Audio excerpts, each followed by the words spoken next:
Bonjour à tous et bienvenue sur Le Coin Comics. Aujourd'hui on se retrouve pour le Zoom sur épisode 17 et nous allons parler du Punisher tome 1 sorti en 100% Marvel, Opération Condor par Becky Cloonan et Steve Dillon. Mais avant de vous parler de ce comics, je pouvais pas résister à vous montrer un dessin que j'ai reçu grâce à un concours qu'a réalisé le youtubeur Marvel où il faisait gagner un dessin de Rocket Raccoon dessiné par un mec qui s'appelle Maptive et qui fait un travail totalement extraordinaire. Je vous laisse admirer ce Rocket Raccoon totalement stylé, totalement badass, juste avant la sortie du film Les Gardiens de la Galaxie 2. Et franchement, dites-moi ce que vous en pensez dans les commentaires. Ce dessin, personnellement, moi je l'adore, je suis totalement fan. Et il va parfaitement sur le décor. Et parlons à présent de Punisher Opération Condor. Au début du comics, on est dans un sorte d'avant-poste d'une grosse organisation criminelle. Et cet avant-poste est dirigé par un mec qui s'appelle Face. Face mène la vie dure à Olaf qui est entre guillemets son adjoint, qui est un ancien militaire, et cette organisation criminelle a pour but de vendre de la drogue. A priori ils ont des envies d'expansion folle, et alors qu'on en apprend un peu sur cette organisation, on nous présente Ortiz et Anderson qui sont deux policiers de la DEA. La DEA est la brigade anti-stupéfiants, et Ortiz bosse depuis des mois sur le dossier et ils ont prévu d'attaquer le lendemain cet entrepôt. Enfin c'est ce qui était prévu, mais Frank Castle alias le Punisher en a décidé autrement. Il a décidé d'aller en plein milieu de cet avant-poste tout seul avec des dizaines de guns pour tuer tout le monde, et alors qu'il a tué quasiment tous les membres de cet avant-poste, de cette organisation criminelle, il tombe nez à nez avec Olaf, et a priori il le connaît car Olaf est un ancien militaire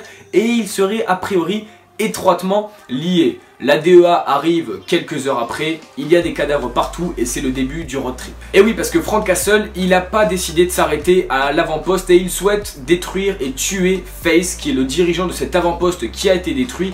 Et que fait cette organisation criminelle premièrement? Eh bien ils vendent une drogue qui rend les gens totalement fous et hystériques et qui empêche de ressentir la douleur. Les mecs ils vont prendre des balles dans le corps, ils vont prendre des piquets dans l'estomac ou dans les bras, mais ils s'en fichent, ils peuvent prendre 2 balles dans les 2 jambes, ça les empêchera pas de courir, ils ne ressentent plus la douleur.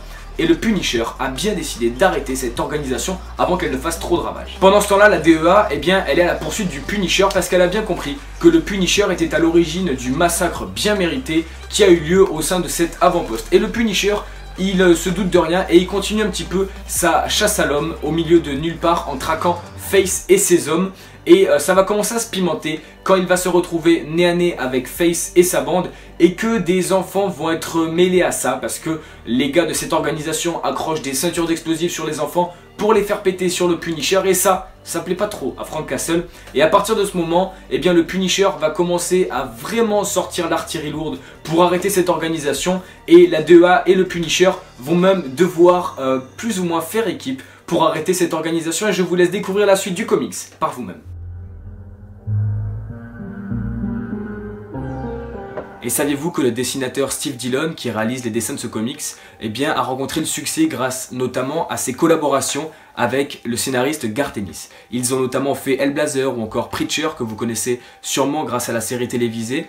Et ils ont également travaillé sur le Punisher, et Steve Dillon restera comme le maître d'œuvre du Punisher et un dessinateur incontournable qu'on reconnaît parmi 1000, et il nous a quittés le 22 octobre 2016. Donc au scénario on a Becky Cloonan, au dessin on a Steve Dillon. Pour ce qui est du scénario, c'est le premier travail que réalise Becky Cloonan sur le Punisher, et le moins qu'on puisse dire c'est que c'était très bon.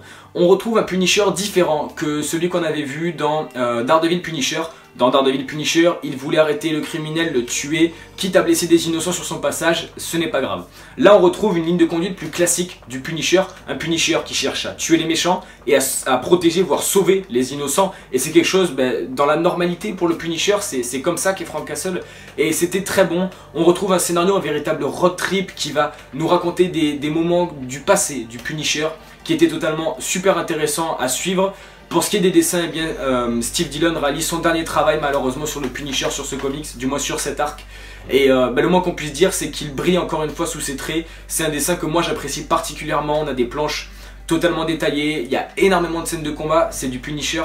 Et les scènes de combat sont très violentes, très hardcore, mais en même temps tellement détaillées qu'on arrive à tout comprendre. Et il arrive à illustrer ça d'une manière phénoménal, et on comprend sa renommée après le travail qu'il a fait sur tous les récits et tout cet art qu'il a amené dans l'industrie des comics. Et c'est également le cas sur ce récit, donc les auteurs sont parfaits sur ce comics.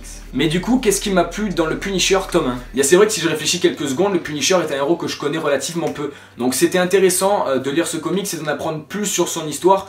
Qui plus est, là on retrouve un Punisher qui en fait est comme dans sa ligne de conduite, soit noir, soit blanc, je tue ou je tue pas. Et c'est ça qu'on adore chez le Punisher, c'est un héros qui a un charisme et un tempérament vraiment particulier dans l'univers de Marvel. On voit très peu de dialogue, il dit peu de choses, il agit beaucoup et c'est ça qu'on aime chez le Punisher, c'est ça que j'adore. Il me tarde de lire la suite de ce récit clairement, et le Punisher est un héros qui a gagné je pense en popularité suite à la série Netflix où il est joué par l'acteur qui joue Shane, dont je me souviens jamais du nom, qui va parfaitement pour ce rôle, et bien du coup ça donne envie à plein de lecteurs de se lancer peut-être sur les comics du Punisher. Donc je vous le dis, vous n'avez pas besoin de connaissances particulières sur le personnage pour apprécier ce comics, loin de là. Vous n'avez besoin de rien savoir, juste d'apprécier l'histoire pour ce qu'elle est, un excellent comics, et il me tarde de lire la suite. En tout cas, j'espère que cette vidéo vous aura plu. Si c'est le cas, n'hésitez pas à laisser un like pour faire avancer la chaîne. N'hésitez pas en commentaire à me dire ce que vous avez pensé de la vidéo et pour ceux qui l'ont lu, du comics. Pour vous abonner, vous cliquez ici. Pour regarder la dernière vidéo, c'est ici. Twitter, Instagram, tout est dans la description. On se retrouve très vite pour de nouvelles vidéos. Ciao tout le monde.